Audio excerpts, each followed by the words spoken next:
hermanos. Damos gracias a nuestro buen Dios.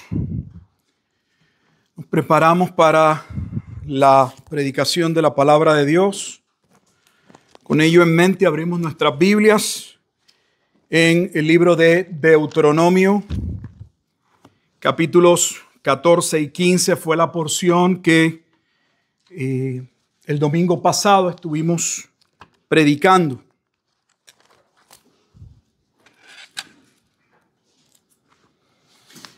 Libro de Deuteronomio, capítulos 14 y 15. Una vez más les recordamos que su celular debe estar ya apagado o puesto en silencio. Vamos a orar para iniciar. Ya esta porción de la Escritura la estuvimos viendo de manera inicial, introductoria el domingo pasado. Y hoy nos gustaría entrar en algunos detalles de los puntos que estuvimos hablando, que entramos una vez más de manera general, pero quisiéramos poder contestar posiblemente algunas de las interrogantes, que algunos de los señalamientos, de las cosas que abordamos, pudieran haber traído a su mente y a su corazón y responder esas preguntas de manera bíblica. Pero vamos a orar primero. Amado Dios y Padre eterno, te alabamos una vez más y te damos gracias, Señor. Reconocemos, oh Dios, nuestra necesidad y nuestra dependencia de ti, aunque no estamos conscientes de los profundos. Sabemos que te necesitamos. Si estuviéramos tan conscientes de ello, Señor, buscaríamos con mucha más pasión, con mucha más diligencia, el acercarnos a ti, Señor, y el buscar depender de ti en todas las cosas. Te pedimos, oh Dios, habiendo contemplado y reconocido y viendo que tu palabra es verdad, que es divinamente inspirada a través de santos hombres, que ella comunica tu propósito, que ella asevera, Padre, lo que es verdadero, lo que es bueno, lo que es justo, lo que es santo, de aquello que es profano, de aquello que corrompe, que nos permitas, oh Dios, poder diligentemente no solo poner el oído, la mente, sino el corazón, que entendamos que somos llamados no solo a creer en algo, sino a vivirlo. Somos discípulos, somos personas que hemos entendido, Padre Santo, que necesitamos instrucción y que esa instrucción proviene directamente de ti. Tú eres el creador y tú eres quien has establecido la forma y la manera en la cual tus hijos han de glorificarte. Entonces, oh Dios, que todo lo que hagamos, lo que nos dispongamos a hacer, pensemos, sea realizado, sea hecho para honra y gloria de tu nombre. Reconociendo que tu palabra tiene como centro de la adoración, como centro de la exaltación, como centro de aquel que lleva a cabo tu obra de manera gloriosa a Jesucristo. Y también reconociendo la obra del amado Espíritu Santo, quien reside, quien habita en cada uno de los corazones de tu pueblo, de tus hijos, como aquella promesa que sería derramada y le sería dada. Permítenos una vez más, Señor, como María, sentarnos a tus pies y escuchar tu palabra, queriendo ser no solo oidores de la misma, sino hacedores. Es en Cristo Jesús en quien oramos y damos gracias. Amén y amén. El domingo pasado estamos estudiando el libro de Deuteronomio y el mensaje pasado estuvimos en los capítulos 14 y 15, donde Dios está dando unas pautas claras de cómo el pueblo debía vivir.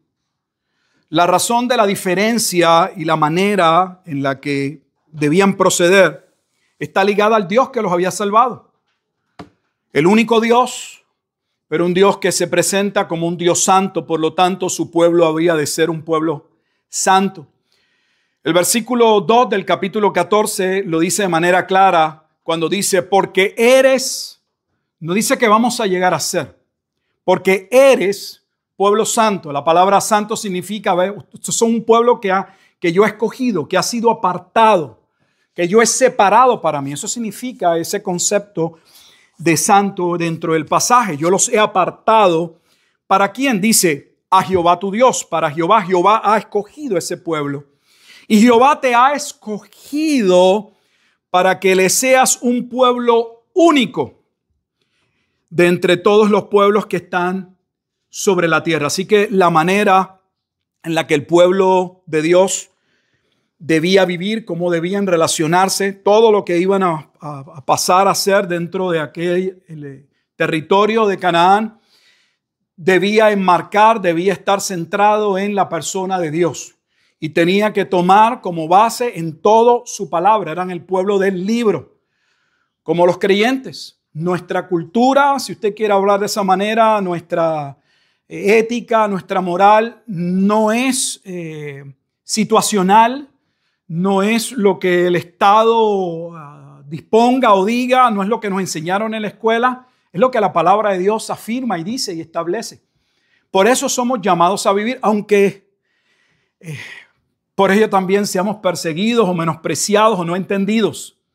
Es la palabra de Dios la que establece la forma y la manera, la regla por la cual han de vivir los hombres de Dios en cada época. Porque lo que es verdadero es bueno para toda persona, en todo momento y en todo lugar. ¿Por qué? Porque es una verdad. No cambia. La aplicación de esa verdad podría en un momento dado traer o arrojar luz de cómo específicamente en una nueva circunstancia podríamos aplicar esa verdad. Pero la verdad es una. Dentro de esos dos capítulos hay varios puntos que tocamos que el pueblo debía tener conciencia y no olvidar. ¿Cómo iban a tratar su cuerpo? A su cuerpo. La Biblia habla del cuerpo. Pues sí, habla del cuerpo, al menos de manera particular, en el capítulo 14, desde dos aspectos. El primero era, no debían marcar su cuerpo.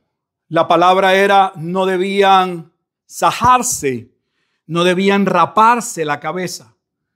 La Escritura habla de que no debemos hacer nada a nuestro cuerpo, o ellos no debían hacer nada a su cuerpo que hacían otras culturas. En otras culturas practicaban en ritos religiosos, como lo vemos en el caso de Elías, y entre otros, o ante la pérdida de un familiar y se hacían marcas en el cuerpo.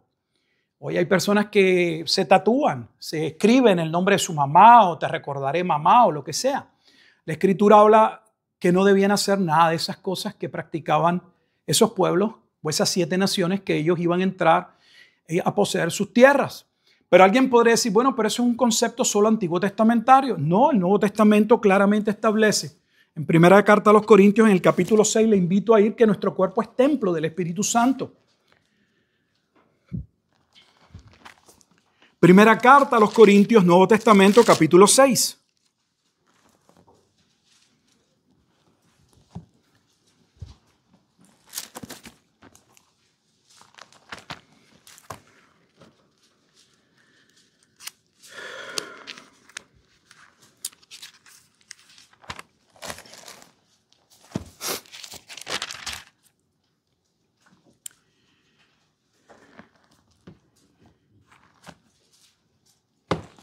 Ahí en el capítulo 6 de primera carta a los Corintios vamos entonces a estar leyendo versículos 19 al 20.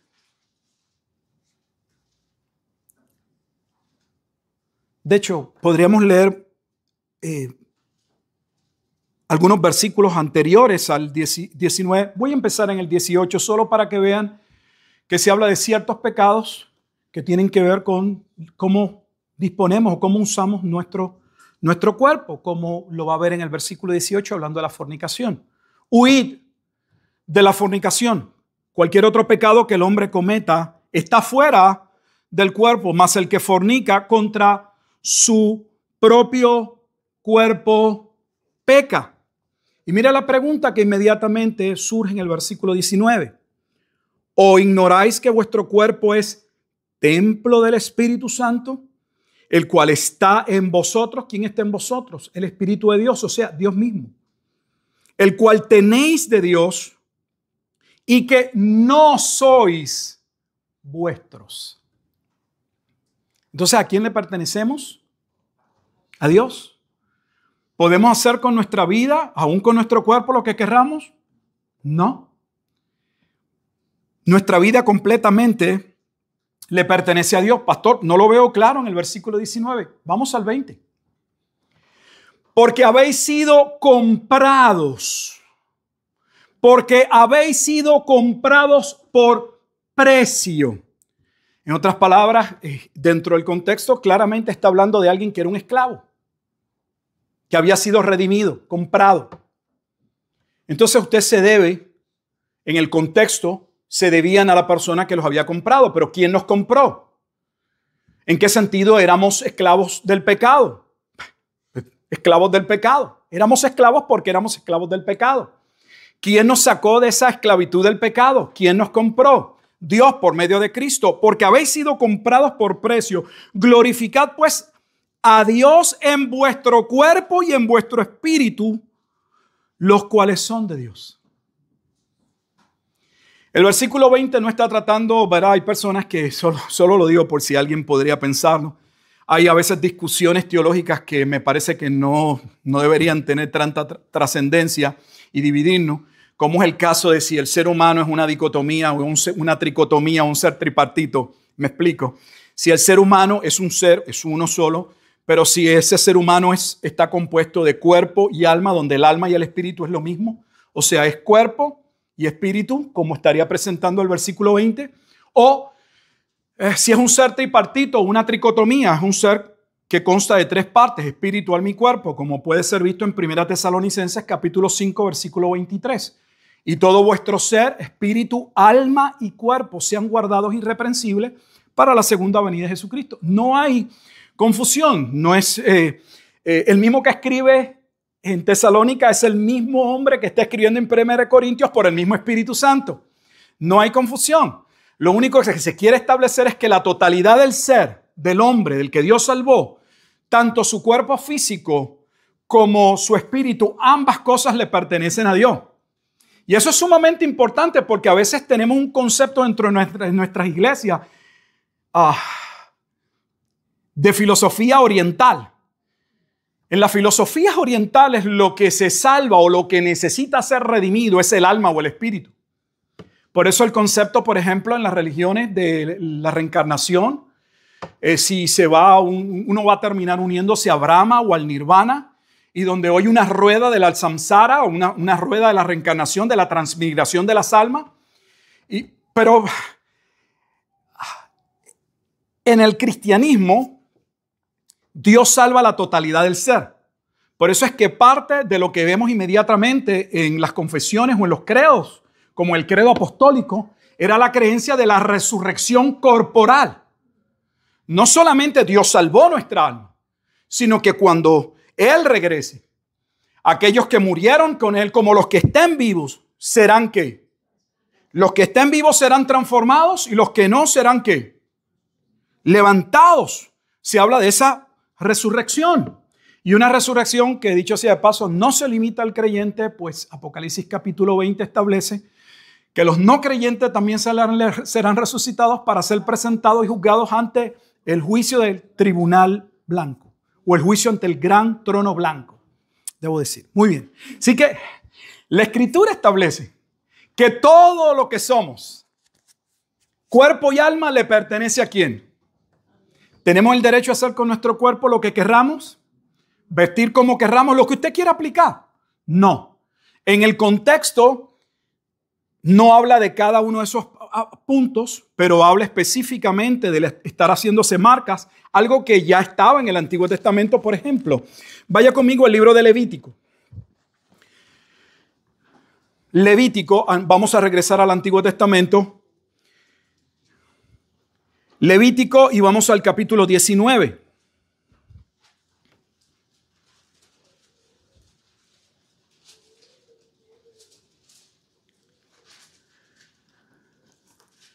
Voy a iniciar en el 27, aunque es el 28, pero el 27 también tiene que ver. Toca. Así que si usted cree que el cristianismo es solo creer un conjunto de ideas o de creencias y de usted estar de acuerdo con esas creencias, no. De hecho, cuando Jesús manda a sus discípulos y extiende su comisión, la comisión de los discípulos, no, lo he dicho en otras ocasiones, no inicia en Mateo capítulo 28 como generalmente se enseña, O la gran comisión está en Mateo capítulo 28. Bueno, si queremos llamarle gran comisión, porque lo separamos de la comisión que inició en Mateo capítulo 10, podríamos entender que allá se le llama gran comisión. ¿Por qué? Porque se expande la comisión. Porque la primera comisión fue predicar el evangelio, que el reino de los cielos se había acercado. Pero estaba limitado en aquella primera circunstancia que al territorio de Judea. Le dijo, no vayan todavía a territorio samaritano. Eso es Mateo capítulo 10, cuando Jesús elige a sus discípulos y los escoge. Y todavía no vayan a los gentiles. Lo que va a cambiar o se amplía una vez Él resucita. Toda potestad me es dada en el cielo y en la tierra. Por tanto, id y haced creyentes. Por tanto, id y haced creyentes. Eso no dice la Escritura, pero eso es lo que la iglesia enseña. Somos llamados a creer. Para ser salvo hay que creer.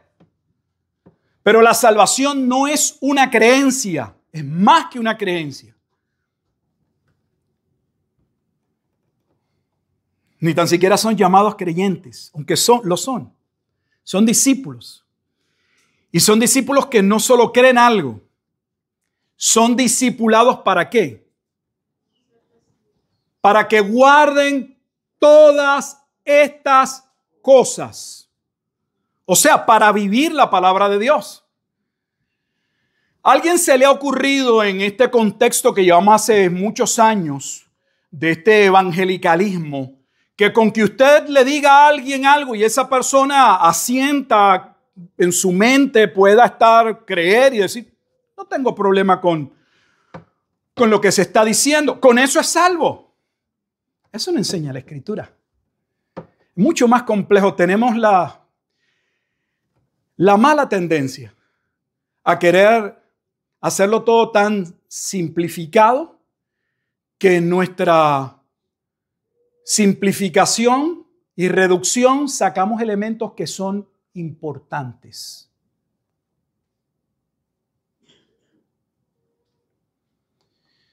Entonces son el pueblo de Dios y Dios les está diciendo, ustedes no tienen derecho, ustedes van a entrar a poseer esa tierra y todo lo que ustedes hagan me representa. Porque yo soy un Dios santo y yo los he llamado a ser una nación santa. Aún su cuerpo me pertenece. Lo dice en el Nuevo Testamento.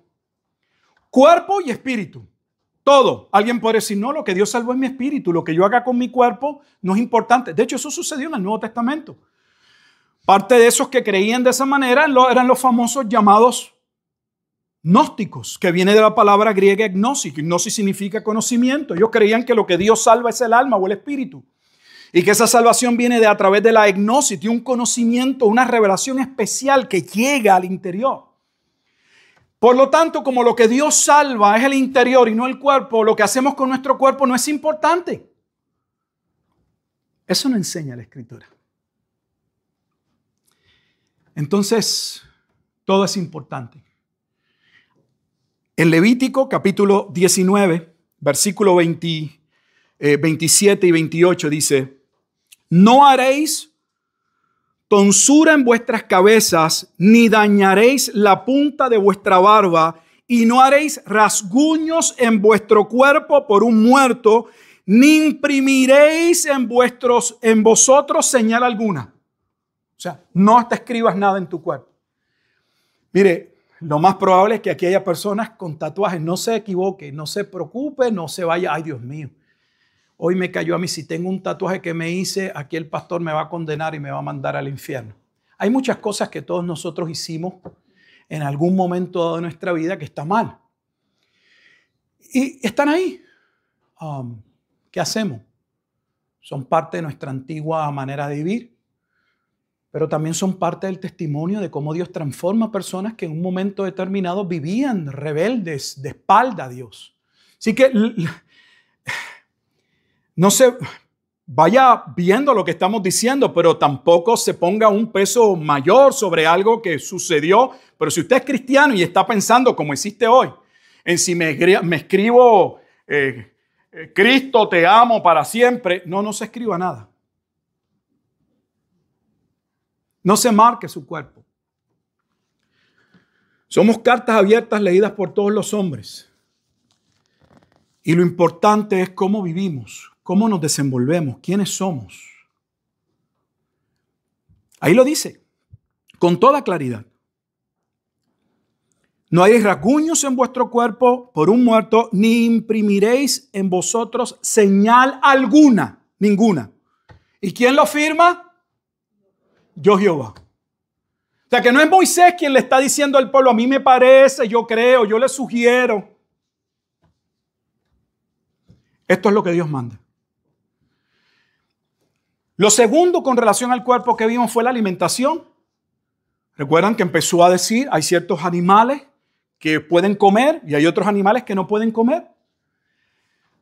Es un tema que voy a mencionar ciertos pasajes por contestar algunas preguntas, no todas. Son temas que podríamos estar predicaciones en esto. Pero si ustedes recuerdan, cuando Dios crea al hombre en el libro de Génesis, en el capítulo 1, luego de que en el versículo 26 y 27, Génesis capítulo 1, versículos 26 y 27, la Escritura señala que fuimos creados imagen y semejanza de Dios. Dios coloca a ese hombre como mayordomo de la creación. Le da autoridad y dominio. Le dice, vas a sojuzgar la tierra. Y va a hablarle que de lo creado podía comer, aún de los animales. Sin embargo, posteriormente, Dios le da a su pueblo unos lineamientos, unas guías, una dieta específica. Y había ciertas cosas que eran consideradas para Dios como animales que podían comer, que eran limpios, y otros animales que eran considerados como animales impuros. Esa dieta continúa. Son preguntas válidas. Alguien podría preguntarse, por ejemplo, en el Antiguo Testamento no se podía comer cerdo. Pero hoy el cerdo es parte de nuestra dieta. ¿Estamos violentando la palabra de Dios? Bueno, pues vamos a ver poco a poco. Pero aún este tema tiene que ver nuevamente ¿con qué? Con el cuerpo. Más allá de lo que podían comer y no podían comer, tenía que ver con Dios mostrándole al pueblo que había ciertos aspectos, una vez más, que los debían identificar con Él. Y a la vez que el pueblo debía comenzar a entender. Dios tenía que trabajar en su corazón y que ellos vieran que no todo era limpio. Había cosas de las cuales ellos debían ¿qué? Separarse o apartarse. Porque ante nuestros ojos algo puede ser visto como ¿qué? Como santo, como bueno. Pero no es como usted lo ve. Esa es la importancia de estos pasajes. Es Dios quien está estableciendo qué está bien y qué está mal. Qué es santo de lo que es profano. Qué está permitido de lo que no lo es. Entonces, cuando vemos en el Nuevo Testamento la parte de la dieta, o la alimentación, vamos solo a algunos pasajes, pero nos van a ayudar.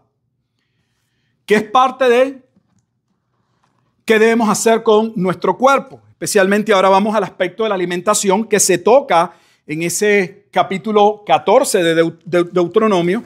Los primeros 2 versículos trataban el aspecto de no marcarse, pero si usted ve Deuteronomio capítulo 14, el versículo 3 hasta el versículo 21, hablan de la dieta, de la alimentación, de lo que podían comer y de lo que no podían comer.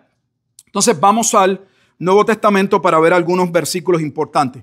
En primer lugar, me gustaría que fuéramos a Romanos, porque esto tampoco debería ser algo que nos divida y nos divide. Hay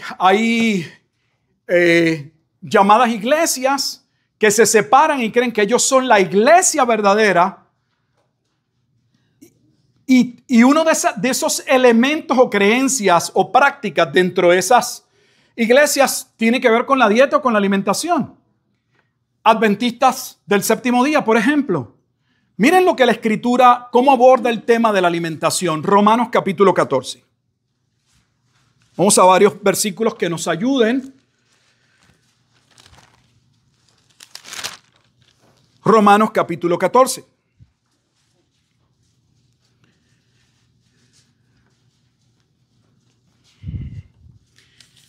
En ese capítulo 14, los versículos más importantes que vamos a ver posiblemente es el 2 y el 21, pero Voy a iniciar en el versículo 1, 14:1. Mire la perícopa, el encabezado del título. Sé que esto, lo hemos dicho, lo afirmo 1000 veces, aunque suene repetitivo. Estos títulos, estos encabezados que tiene nuestra Biblia, de hecho no todas las Biblias lo tienen, fue añadido, pero en ocasiones nos ayudan esos títulos a saber cuál es la temática, de qué se va a estar hablando. Los débiles en la fe. ¿Pero qué de los débiles en la fe? Dice, recibid al débil en la fe, y vamos a ver qué es eso de un débil en la fe, pero no para contender sobre opiniones. O sea que ya inmediatamente nos dice que en una comunidad de fe hay personas débiles en la fe y hay personas que se consideran o son vistas como ¿qué? Fuertes en la fe. Porque uno cree que se ha de comer de todo. Otro que es débil come legumbres. ¿Quién comía legumbres en la Escritura? Por lo menos en el Nuevo Testamento, sin ir al Antiguo Testamento. ¿Quién inicia comiendo legumbres? Juan el Bautista. Mira lo que dice, vuelvo al versículo 2. Porque uno cree que se ha de comer de todo, otro que es débil come legumbres. ¿A quién está poniendo como el cristiano maduro fuerte? El que entiende que puede comer de todo. Y alguien podría decir, pero ¿cómo puede ser el creyente maduro el que dice que puede comer de todo? El Antiguo Testamento no se puede comer de todo. En todo caso, el fuerte es el que dice que no se puede comer de todo. El débil debe ser el que come de todo. Está invertido, ¿no? ¿Puede verlo? Es importante que usted lo observe. No que yo se lo diga, aquí nadie es autoridad, la autoridad es la Escritura. Si el pasaje no lo dice y no lo dice claro, usted no tiene que observarlo. Ningún hombre es autoridad. La autoridad viene de Dios. Y esa autoridad está escrita para que no estemos aquí. No es que yo creo, que a mí me parece. Nuestras teorías tienen que echar un lado. ¿Qué dice la Escritura? Entonces ese era un elemento en el primer siglo, en el crecimiento, en el desarrollo de la iglesia. La iglesia tuvo que pasar por diferentes etapas. Todas las pasamos en la familia, en todas las áreas del vivir. En todo lugar donde somos gente de comunidad. Y cuando vivimos el grupo que sea, hay choques. Tenemos diferencias en cómo hacemos las cosas. Lo que crea la unidad dentro de la diversidad es que todos tengan la mente de Cristo. 1 Corintios 2:16. Pero ¿dónde está la mente de Cristo? Pablo le explica cuando inicia la carta a los Corintios en el capítulo 1. Porque la iglesia estaba dividida y decía, no, yo soy de Pablo, yo soy de Pedro, yo soy del otro. Y Pablo va a decir, aquí no se trata de que digas que tú eres de Jesús y que tú crees que Apolos es el que es bueno predicando, porque Pablo es un poco tosco o porque a ti te gusta más balanceado tal vez un Pedro. No. La iglesia debía guardar la unidad ¿en qué? En la palabra de Dios.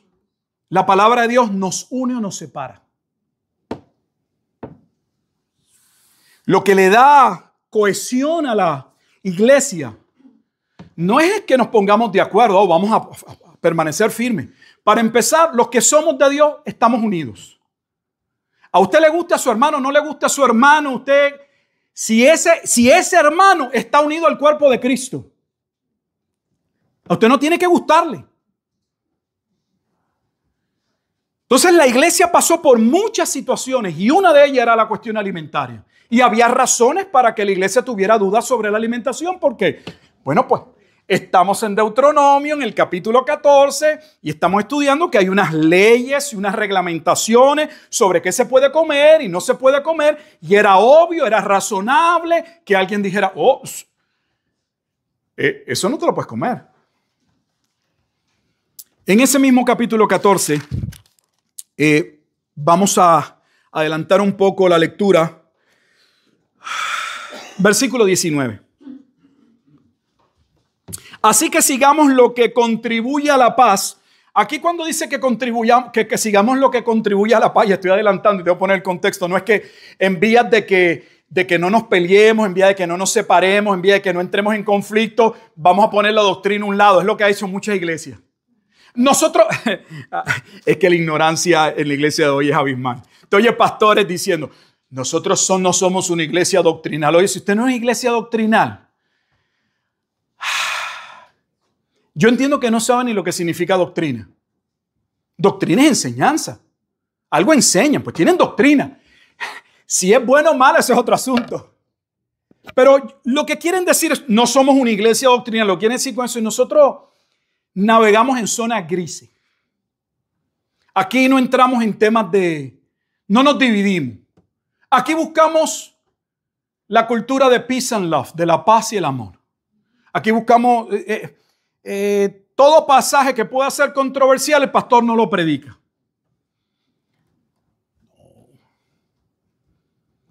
Nosotros tenemos que aprender todo el consejo de Dios y lo que la Biblia dice nos aplica a todos. Si a usted le gusta o no le gusta, ese no es el asunto. Y de hecho no le tiene que gustar. Nosotros somos como niños delante de Dios, igual es que nosotros a nuestros hijos le decimos cosas y sabemos como padres. Y las sabemos no porque seamos los más entendidos, por nuestras torpezas, nuestros pecados, por nuestras metidas de patas, decimos en nuestro país, por estar cayendo una y otra vez. Sabemos lo que le va a traer a nuestro hijo, a nuestra hija, y le decimos de antemano para que no caiga. Y ellos a veces no lo ven. Nosotros nos pasa lo mismo delante de Dios. Él como papá nos dice, mira, esto hijo, este es el camino, no esa puerta, es esta. Pero a veces estamos discutiendo si es la puerta o no. Lo que Dios diga es lo que va. Aquí no está diciendo, y es importante, que en vez de buscar la paz, ya que no es al principio o nunca va a haber una armonía completa doctrinal, pues entonces evitemos. No, eso no es lo que dice. Mira lo que dice nuevamente. Así que sigamos lo que contribuye a la paz y a la mutua edificación. No destruyas la obra de Dios por causa de la comida. O sea, lo que está diciendo la comida, y no estoy diciendo que el tema de la comida no es importante, pero esto no debe ser un tema en el que la iglesia se divida y se pongan ustedes a pelearse. Pues tú no eres creyente, tú eres creyente. Dice, todas las cosas a la verdad son limpias. Mire ya cómo empieza, ya empieza a robar luz. Todas las cosas, la verdad, son limpias, pero es malo que el hombre haga tropezar a otros con lo que come. Por otro lado dice, pero no me malentienda. A veces comer algo, aunque sea limpio, no significa que lo debamos comer. ¿Dónde está ese ejemplo? En la carta a los Corintios.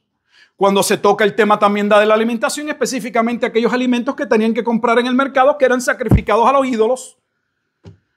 No era fácil para ellos saber si podían comprar o no podían comprar. Y Pablo dice, mira, de lo que les pongan a la mesa, cómanlo. Pero, si el que te invita a la mesa, te dice, yo le acabo, este corderito, yo se lo acabo de sacrificar a Babamanyotó, a Bundambambala, a lo que sea, pues entonces usted, dice la Escritura, que usted se debía abstener para no participar, no porque hubiese otro Dios ni se contaminara, porque la Escritura lo dice, no existe otro Dios. Pero para no dar margen a que esa persona crea que usted puede participar de eso, entonces abstente. Como podría ser en casa de un hermano, que hay algo que usted participa, pero usted sabe que ese hermano es débil, entonces no tenemos la libertad de hacer tropezar a alguien. En ese caso, la Escritura dice que debemos abstenernos.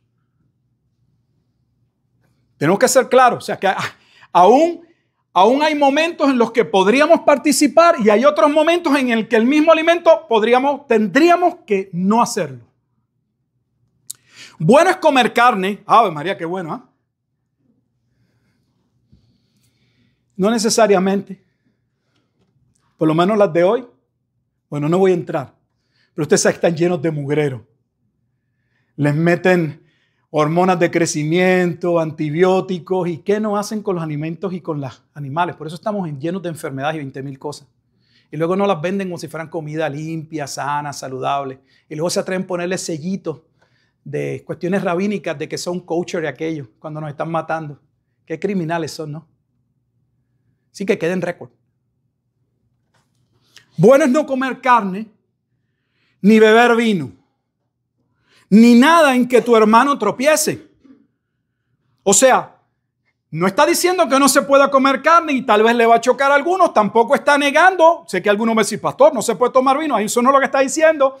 Lo que está trayendo son dos elementos claramente en la dieta y en el quehacer que podrían ser elementos de disgusto y de pelea. Y dice, si eso para eso va a ser, evítalo. Ni nada que tu hermano tropiece o se ofenda o se debilite.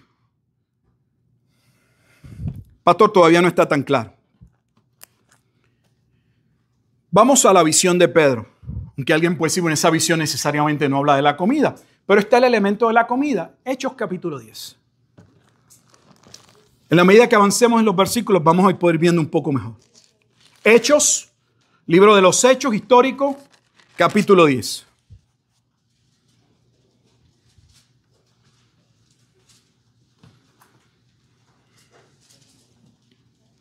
Voy a iniciar en el versículo 11. Esto es parte de una experiencia literal que tiene Pedro y que Dios le presenta, donde está relacionada obviamente a la salvación de los gentiles. Pero mire la ilustración. La ilustración es válida y tiene que ver también con aspectos religiosos que él conocía y que le impidieron poder obedecer lo que Dios le está pidiendo que haga en lo que vamos a leer. Mira lo que dice. En Hechos capítulo 10, versículo 11. Y vio el cielo abierto y que descendía algo semejante a un gran lienzo, que atado a las cuatro puntas era bajado a la tierra, en el cual había de todos los cuadrúpedos, terrestres y reptiles y aves del cielo. Y le vino una voz: levántate, Pedro, mata y come. Pero que nadie le dé hambre ahora. Entonces Pedro dijo: Señor, no, porque ninguna cosa común o inmunda he comido jamás. Pedro está viendo la visión viene de Dios. Hay unos animales en ese lienzo y Dios le está diciendo, le está dando un mandato que los mate y los coma, que se alimente. Y cuando Pedro los ve, le dice al Señor: yo no puedo comer eso. Yo nunca he comido ese tipo de animales. Lo que Pedro está diciendo, las normas que nosotros hemos recibido, las leyes por las que fuimos establecidos como pueblo en el Antiguo Testamento me impiden poder obedecer eso que tú, Señor, demandas. Versículo 15. Volvió la voz a él la segunda vez: lo que Dios limpió, no lo llames tú común. Entonces, aunque sabemos que la visión tiene un aspecto soteriológico, o sea, la visión es una ilustración de algo que comprende más que una dieta, tiene que ver con el aspecto de los gentiles, quienes eran considerados como inmundos. Y donde Dios le va a decir que lo inmundo que Él santifica ahora o limpia en Cristo ya no es ¿qué? Inmundo. O sea que hay unos conceptos en el Antiguo Testamento que estaban allí para poner en la mente del hombre que hay cosas que estaban bien y otras que no estaban bien. Pero ya en Cristo vamos a ver que el problema nunca han sido los alimentos. Ojalá que usted lo pueda ver, porque me da pena, hay creyentes que no lo ven. Todavía nos queda. A lo mejor no podemos pasar ningún otro tema más y nos quedemos solo hoy en la parte de nuestro cuerpo. Ya hemos visto que no tenemos el derecho a hacer con nuestro cuerpo lo que querramos. De hecho, ni aún en la vida marital. 1 Corintios capítulo 7 dice que el cuerpo del marido es de la mujer y el cuerpo de la mujer es del marido. O sea que nuestras creencias y nuestra vida en Dios está ligada a quien Él es. Y Él es quien establece la forma y la manera en la que vamos a proceder en todo.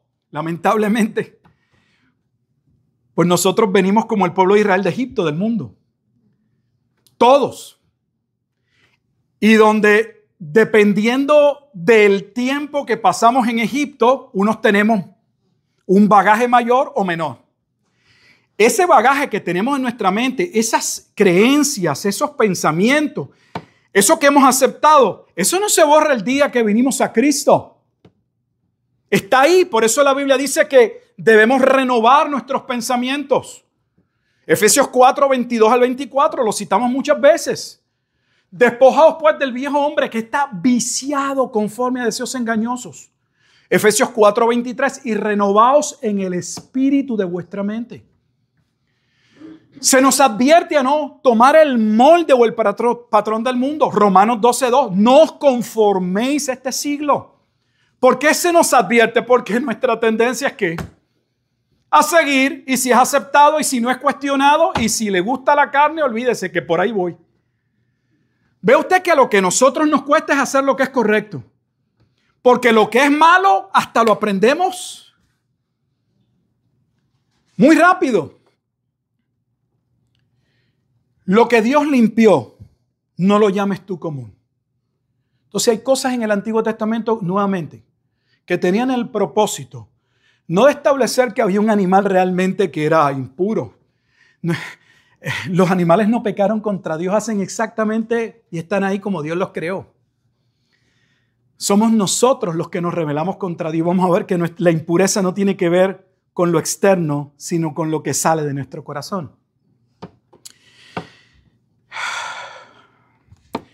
En 1 Corintios 8:13 se habla, ya lo mencioné, no es necesario, pero habla del no hacer tropezar a nuestros hermanos en cuanto a la dieta, lo que comemos cuando se nos invita o lo que sea. Y me gustaría que pudiéramos dos pasajes más. Vamos a 1 Timoteo capítulo 4. No voy a poder ir por todo, pero 1 Timoteo capítulo 4. Espero que poco a poco esto le ayude, porque estoy seguro que algunos de nosotros, y es normal, y más si usted ama a Dios, usted de momento está escuchando esto y dice, ay Dios mío, salió el culto pasado, yo como esto y yo como lo otro, y yo no sabía que en todo esto yo estaba ofendiendo a Dios. Si pasó así está bien, porque es necesario que si usted lee algo en la Escritura y usted se percata que usted está ofendiendo a Dios, que usted está en rebeldía con Dios, pues que usted se sienta mal, pero es importante que también tengamos el cuadro completo, no sea que usted se ponga una carga o crea algo que tuvo su propósito en un tiempo, pero que ahora en Cristo ya no es de esa manera. En primera carta a Timoteo, en el capítulo 4, cuando habla de la apostasía y de la falsa enseñanza, una de las cosas ligadas a estos falsos maestros era la cuestión alimentaria. Primera Timoteo capítulo 4, versículo 1 empieza, pero el Espíritu dice claramente que en los postreros tiempos algunos apostatarán de la fe escuchando espíritus engañadores y a doctrinas de demonios. Por la hipocresía de mentirosos que tienen cauterizada la conciencia, prohibirán casarse, como si casarse fuera algo malo. Mandarán abstenerse de alimentos que Dios creó para que con acción de gracias participen de ellos los creyentes y los que han conocido la verdad. Entonces los creyentes damos gracias a Dios por lo que Dios provee y comemos. ¿Por qué? Porque lo que nos contamina no es lo que comemos. ¿Dónde está claro, pastor? Todavía nos ha llevado. Voy a llevarlos a un pasaje más. Creo que aquí se dice total y diametralmente claro. Marcos. Evangelio de Marcos.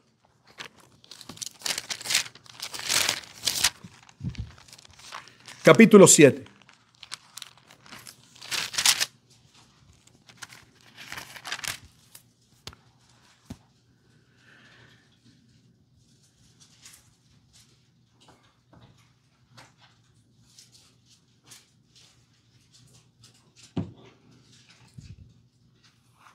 Voy a iniciar, por favor, con este voy a terminar por hoy.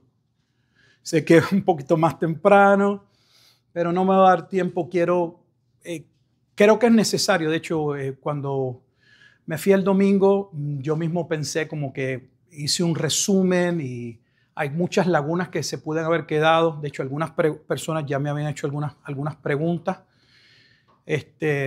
como el hermano José, y sobre si se podían comer unas cosas o no, y sé que es que no las tocamos. Entonces mi esposa misma abordó el tema y yo les, tienes razón, yo creo que debo el domingo volver a retomar esos tópicos que abordé, los toqué de manera general y entrar un poco en profundidad para aclarar ciertas preguntas. Así que si en algún momento se lo digo, estamos predicando algo y a lo mejor no necesariamente hicimos el mejor ejercicio, tenga la amabilidad de dejárnoslo saber para entonces nosotros ver cómo podemos, si no hicimos un buen trabajo, no contestamos algo, hacerlo. Así que esperamos que podamos ir respondiendo algunas de esas preguntas mientras hacemos este ejercicio. En Marcos capítulo 7, este va a ser el último versículo por hoy, estamos viendo que estamos en Deuteronomio capítulo 14 y 15. Dios le ha dicho al pueblo que Él es un Dios santo y que ellos son un pueblo santo. Y que Él determina para su pueblo la pauta y la norma de cómo han de vivir en todas las áreas de la vida. Y comienza con su cuerpo. Y les dice, no pueden estar haciéndose marcas en su cuerpo con navaja, con lo que sea. No pueden estar rapándose, cortándose todo el pelo y la cabeza por algún rito o lo que sea. No deben estar imprimiéndose o grabándose cosas en su cuerpo. Y luego toca la parte de la dieta. Ya vimos por qué. Porque nuestro cuerpo es templo del Espíritu de Dios. Y Dios nos compró y le pertenecemos a Dios, ¿qué? Tanto en cuerpo como en alma.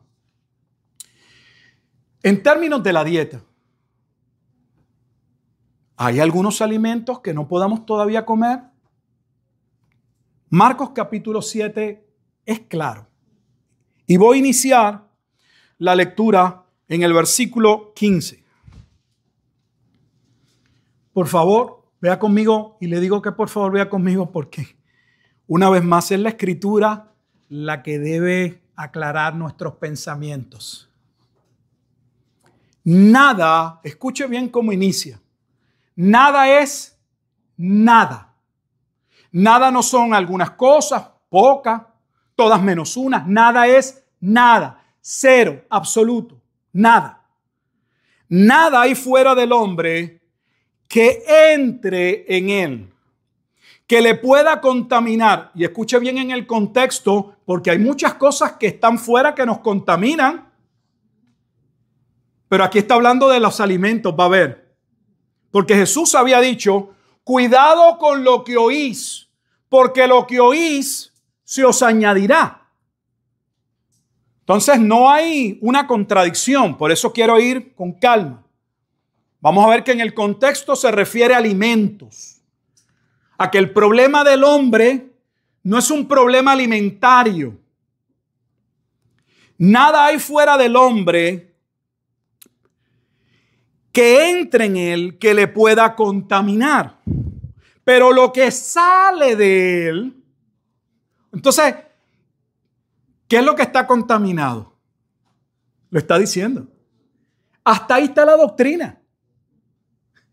Hay cristianos que se hacen los ciegos. No, eso no lo dice ahí. Mire, lo dice. Dice que usted es un corrupto y yo también. Dice que estamos en pecado. Ahí lo dice. Que el problema del hombre está en el hombre. Que el problema no está afuera. Si usted mira todas las teorías con relación al hombre, sociológicas, las que sean, colocan el mal fuera del hombre. El hombre es bueno. Solo que su medio ambiente, la familia, la sociedad, las circunstancias son las que nos dañan. No, ya inciden, sí inciden, pero no son determinantes. Lo que es determinante y la razón por la que nosotros hacemos lo que hacemos tiene que ver con el pecado de Adán y las consecuencias sobre toda la posteridad. La contaminación está dentro del hombre, no fuera. Así que mira lo que estamos diciendo. Si usted está aquí, usted está tratando de que Dios invitara a Dios a que Dios resuelva sus problemas. Sus verdaderos problemas no están fuera. Aún dentro de una crisis, el verdadero problema no está fuera. Está dentro. Porque es mi llamado en medio de las circunstancias a creerle a Dios. A creer que Él está ahí, que Él me dijo, nunca te dejaré, nunca te desampararé. Sigue siendo en mí. Yo necesito creerle a Dios. Yo necesito perseverar en la fe. O sea que aún siendo creyentes podríamos pensar, bueno, no, es que yo lo que quiero es que Dios resuelva eso. No, a veces Dios no va a resolverlo de afuera. Dios lo que quiere es que nosotros nos dispongamos a vivir, a confiar en Él. Entonces, no es que Dios cambie las circunstancias. Es que Dios me cambie a mí. Es que Dios me ayude a yo entender que debo estar centrado en Cristo. Que Él es la roca inconmovible de los siglos. Que Él es castillo, torre fuerte, todo lo que se dice en los salmos. No solo a leerlo, a vivirlo. Entonces, todas las teorías que existen en el mundo, todas, menos la antropología bíblica, o sea, el concepto del hombre bíblico, colocan el mal fuera. Jesús le dijo, el mal no está fuera. El mal está en el hombre. Lo que contamina al hombre no es lo que el hombre come. Él es quien contamina las cosas. Voy a leerlo nuevamente, no hemos terminado. Nada hay fuera del hombre que entre en él, o sea, en el hombre, que le pueda contaminar. Pero lo que sale de él, eso es lo que contamina al hombre. Entonces es el hombre quien contamina. ¿Y por qué el hombre contamina? Porque él está contaminado. De que hasta ahí está la doctrina del pecado original, de la corrupción radical, la incapacidad total o la inhabilidad total, como a usted le guste. El pecado nos afectó a todos. Y de hecho, aún como cristianos todavía luchamos con el pecado. Ya no somos esclavos del pecado, pero tenemos luchas con el pecado. Mira lo que Jesús les dice ahora, versículo 16. Si alguno tiene oídos para oír, oiga. Entonces, va a convertir esto en una enseñanza mucho más profunda que la cuestión de la alimentación. Cuando se alejó de la multitud y entró en casa, le preguntaron sus discípulos sobre la parábola. Él les dijo, ¿también vosotros estáis así sin entendimiento? O sea que sus discípulos no les había quedado claro, no habían entendido bien. Entonces, si usted hay veces que no entiende bien, pues mire qué hace un discípulo. Pregunta. ¿Tiene uno que entenderlo todo? No, pero tampoco se desespere. Hay cosas que las va a ir entendiendo. Manténgase escuchando la palabra de Dios. Si usted está escuchando cosas que de momento usted dice, pastor, yo no todo lo entiendo, no hay problema. Nadie entiende todo, ni lo entiende todo a la vez. Pero uno se mantiene escuchando la palabra de Dios y la palabra de Dios continúa obrando. Aunque poco a poco, como a unos en una forma, en otra manera, pero la palabra de Dios continúa obrando. Nuestro problema es nuestro poco acercamiento a la palabra de Dios. Porque la mayoría de los que están aquí, como en muchos lugares, solo son expuestos a la escritura el domingo. Por eso aquí yo trato de usar la Biblia. De hecho, no es que trato, tengo que usarla. Porque algunos, yo sé que en la casa, en la semana, las Biblias no se abren. Es triste. Es triste. Así que sus discípulos no entendieron. ¿No entendéis que todo, le hace una pregunta, ¿no entendéis que todo lo de fuera que entra en el hombre no le puede contaminar? Vuelve y se lo aclara. Que es que no entendieron que les dije que lo que está afuera no es lo que daña al hombre. Porque no entra en su corazón.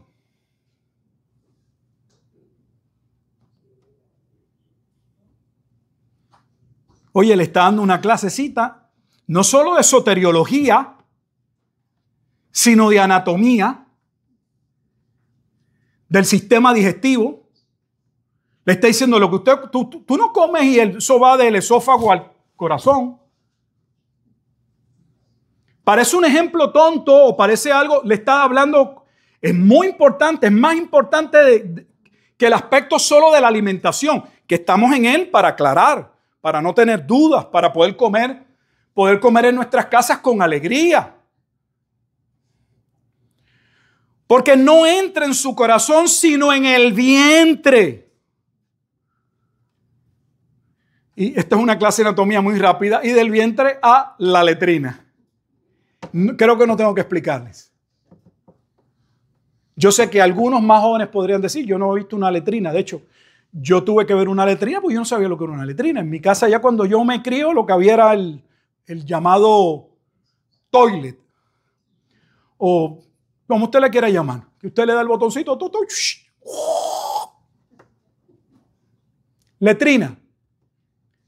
Si le dice, no son los alimentos.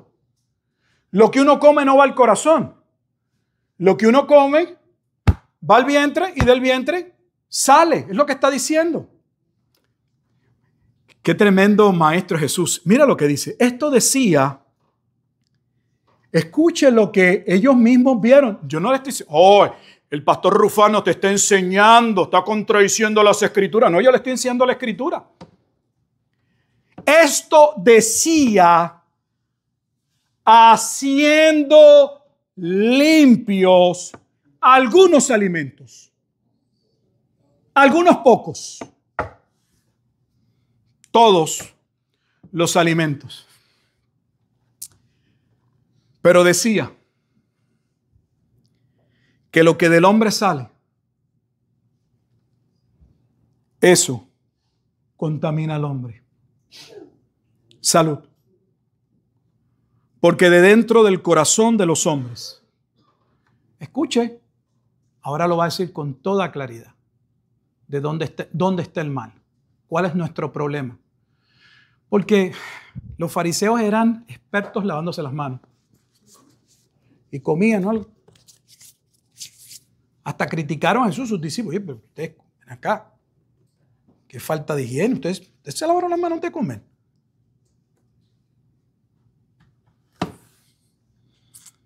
Pero decía que lo que del hombre sale, vuelvo a insistir, que lo que del hombre sale, no lo que entra, lo que sale, y ya sabemos que sale del corazón, pero lo del corazón sale por la boca, y no solo por la boca, se demuestran los hechos, no solo lo que decimos, sino cómo actuamos.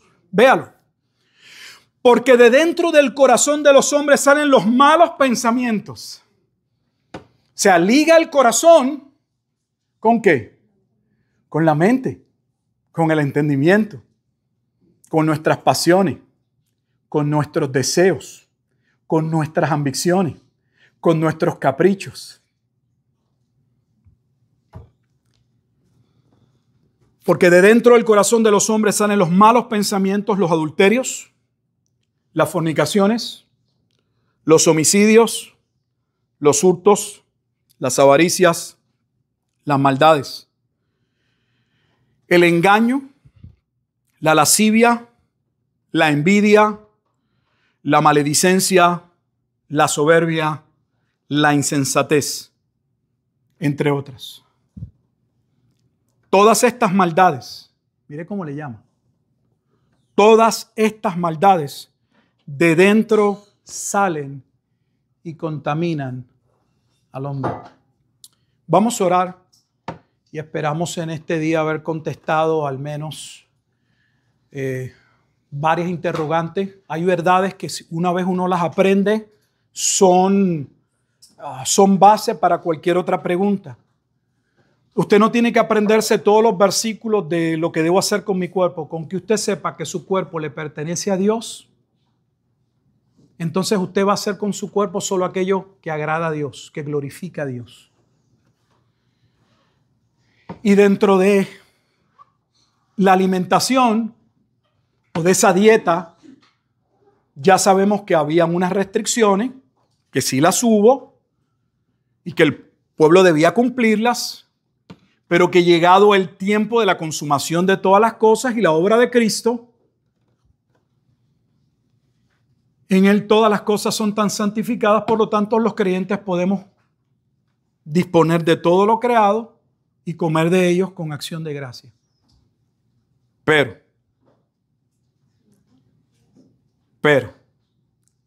si comer de algo frente a mi hermano en algún lugar podría comprometer mi fe, podría hacer tropezar a mi hermano, Pablo va a decir en Corintios, si la carne es tropiezo para mi hermano, Pablo dice, no comeré carne jamás.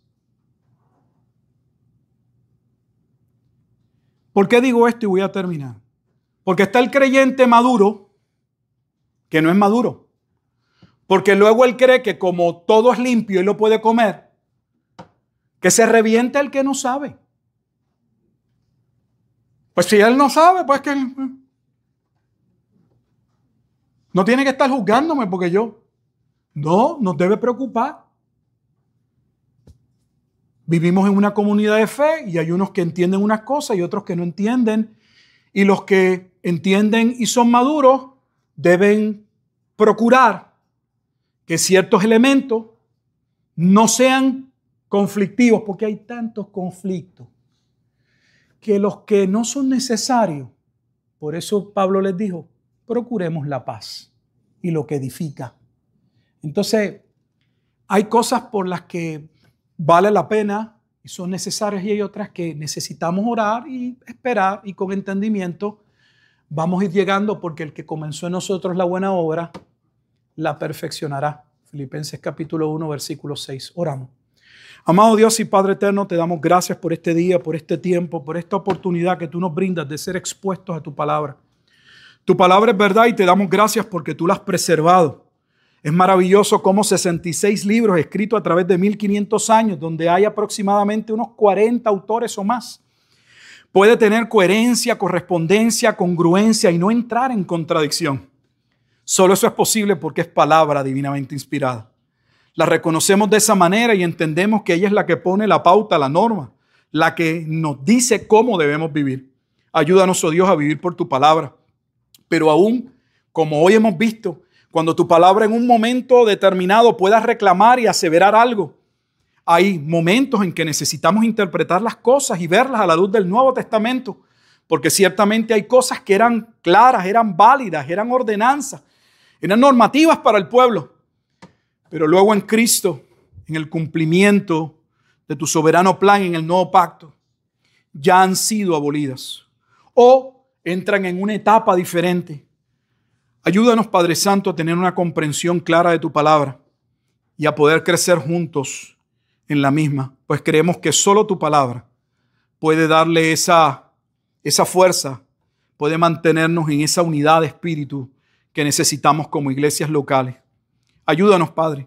Perdona nuestras ofensas y nuestros pecados, pues como decía el salmista, todavía están delante de nosotros. Ayúdanos, Señor, a levantarnos conforme a tu bendita palabra, a poner nuestras vidas, nuestras casas a la luz de tu palabra, ajustarnos a ella. Y ayúdanos a nosotros como iglesia a perseverar en esa fe, en una fe madura, pero una fe que también sabe que dentro del proceso hay unos creciendo, estamos todos en un proceso de crecimiento. Lo importante es que entendamos que es tu palabra y no discusiones personales las que deben llevarnos a esclarecer cómo debemos vivir. Te damos gracias. Sin tu palabra estaríamos perdidos. No obstante, ella dice, y por eso ella afirma, que es lámpara a nuestros pies y lumbrera a nuestro camino, que ella es una antorcha que alumbra en un mundo de oscuridad. Permitas tú, oh Dios, que tu luz alumbre nuestras vidas para que nosotros también podamos alumbrar en nuestras casas. Pues tú has dicho que somos luz y que somos sal. Y que la luz no debe ser colocada debajo de un almud escondida, sino debe ser colocada en un lugar alto para que alumbre a los que están en casa.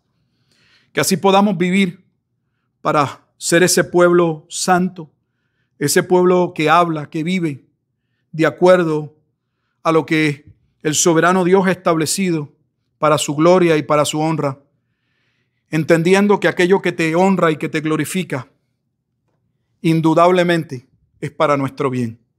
Te damos gracias en Cristo Jesús, Señor nuestro, pidiéndote también, Señor, que si hubiese alguien en medio nuestro que su corazón no ha entendido el Evangelio, que tu palabra ha sido expuesta y que ahora puede entender y a lo mejor estaba luchando y ahora es que el problema soy yo, es mi corazón. He pensado que son otros, que mis problemas tienen que ver con las circunstancias, mi papá, mi mamá, el lugar en que nací, así sucesivamente. Que tu Espíritu Santo pueda aplicar la palabra al corazón y que esa persona pueda venir a la verdadera fe y entender que necesita arrepentirse de sus pecados y creer en el único mediador entre Dios y los hombres, Jesucristo el hombre. Pues tu palabra dice que no hay ni una sola persona que pueda acercarse realmente, que venga con un corazón contrito y humillado, que no sea recibido o aceptado. Te damos gracias por tu amor y tu misericordia en Cristo Jesús al perdonar todas nuestras ofensas y nuestros pecados, con los cuales, Padre, vivimos toda una vida ofendiéndote y que lamentablemente, aún como creyentes, en ocasiones todavía te ofendemos. Perdónanos, Dios. Te pedimos perdón con sinceridad, creyendo que el que confiesa sus pecados y se aparta de ellos, alcanza misericordia. En Cristo Jesús oramos y damos gracias. Amén y amén.